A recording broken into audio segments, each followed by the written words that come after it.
You cannot think your way out of anxiety. I'm going to say that again. You cannot think your way out of it. And I know that might be hard to hear, especially if you're someone who has tried everything, the journaling, the positive affirmations, telling yourself to just calm down, just breathe, just be grateful. Maybe you've even got a meditation app you open approximately never, and that's okay. And yet the anxiety is still there. Here's what I want you to understand today. And this is coming from someone who has worked with women in burnout and chronic stress for nearly 20 years. Anxiety lives in your body, not just your brain, which means the path out of it has to go through your body too. And the good news, it doesn't have to be complicated. In fact, I want to tell you about a Saturday not too long ago when I woke up feeling scattered, ungrounded, anxious, and I turned it around with something so simple, it almost feels too easy. No 90-minute yoga class, no elaborate routine, just one small intentional choice, rooted in something I call body awareness. That's what we're talking about today.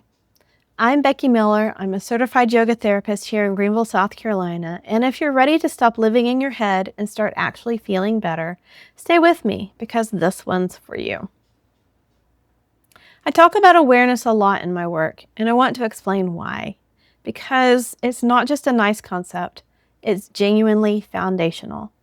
Here's the thing, if you don't know where you're starting, how can you possibly know what needs to change? Think about it like getting directions on your phone. Before it can route you anywhere, it has to know where you are right now. Your life works pretty much the same way. If you're feeling anxious, exhausted, overwhelmed, and you just keep pushing through without stopping to notice what's actually happening in your body, you can't make an informed choice about what you need. You're just reacting, running on autopilot. But the moment you pause and actually check in, you have information, and information gives you choice. So that Saturday morning when I woke up and checked in with myself, I noticed right away that I felt ungrounded. There was this unsettled, scattered energy that I recognized because I've learned to recognize it. And in that moment, I had a choice. I could ignore it, push through my day, and watch my anxiety climb, or I could do something about it.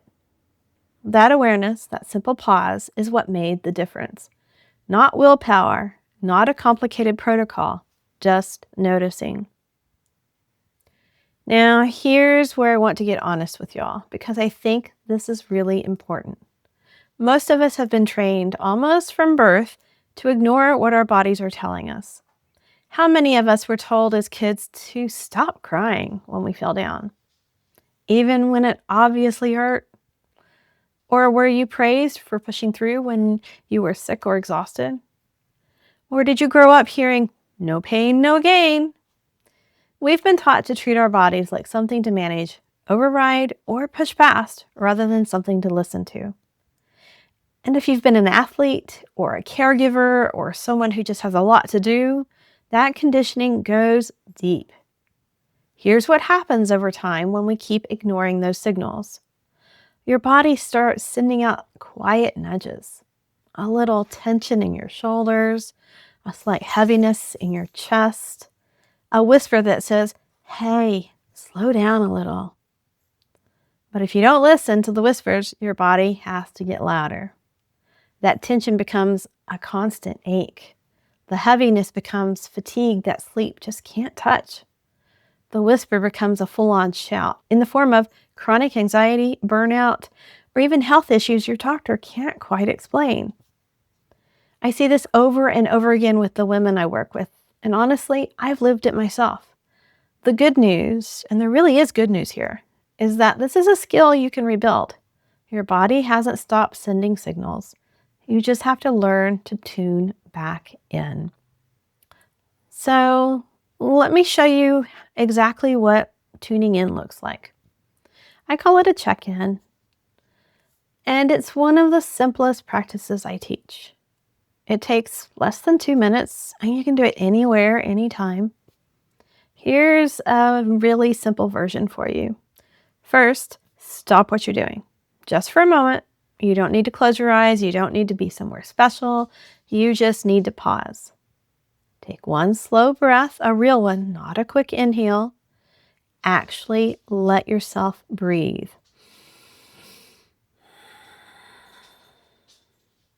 Now ask yourself a few simple questions. How does my body feel right now? Notice your arms, your legs, your back, your neck. Is there tension anywhere? Tightness, heaviness, or even something else? Notice what's happening around you. What do you hear, smell, see? Is there anything your body is asking for? Maybe it's movement, maybe it's water, maybe it's just a moment of stillness. That's it. That's the whole practice. Now, it might feel a little weird at first, especially if you've spent years living almost entirely in your head. You might not notice much right away. That's completely normal, and it doesn't mean you're doing it wrong. Awareness is a muscle. The more you use it, the stronger it gets. And over time, you start catching things earlier. You notice the tension before it becomes a migraine. You notice the anxiety starting to build before it takes over your whole afternoon. You notice when you're starting to feel ungrounded, and you can do something about it before it becomes a full-on hard day. That's what happened for me on that Saturday, and it can happen for you too. So once I had that awareness, once I knew I was feeling ungrounded, I made a choice to respond to it. And I want to be clear, I didn't do anything elaborate. There was no 90-minute yoga practice, no special retreat, no dramatic overhaul of my day. I went outside, bare feet in the grass, let the sun hit my face for a few minutes. I diffused some grounding essential oils. If I remember right, it was cedarwood and maybe frankincense. These are things that signal safety to my nervous system. I rested when I needed to. I didn't push. And by that evening, I felt like myself again. These kinds of somatic practices that work through the body, are at the heart of what I do as a yoga therapist.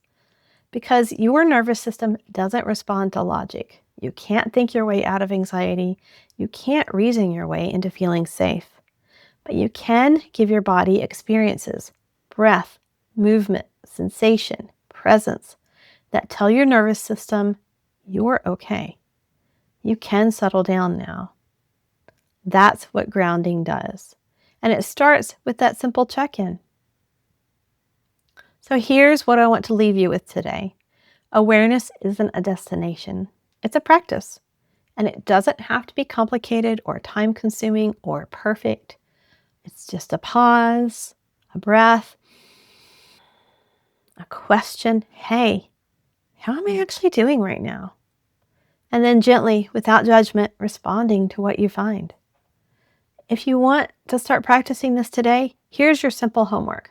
Set a reminder on your phone for sometime this afternoon or tonight. When it goes off, stop for 60 seconds and do a quick check-in. That's it. Just notice. And if you've been nodding along through this whole video, if something in here resonated with you because you're feeling chronically anxious, exhausted, or just disconnected from yourself, I want you to know that there's more support available than a YouTube video. I work one-on-one with women who are ready to stop white-knuckling their way through stress and burnout and actually start healing at the nervous system level. I'm a certified yoga therapist, and I specialize in helping midlife women come back home to themselves through the body. We meet in person here in Greenville, South Carolina, or virtually wherever you are. I have a few spots open right now for private sessions this summer, and I'd love to connect if this feels like the right fit for you. You can find the link to book or learn more right below this video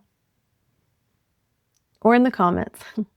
Come say hi, reach out. I would genuinely love to hear from you. And if this video was helpful, please share it with someone who needs it. It might be exactly what they didn't know they were looking for. I'll see y'all in the next one. Take good care.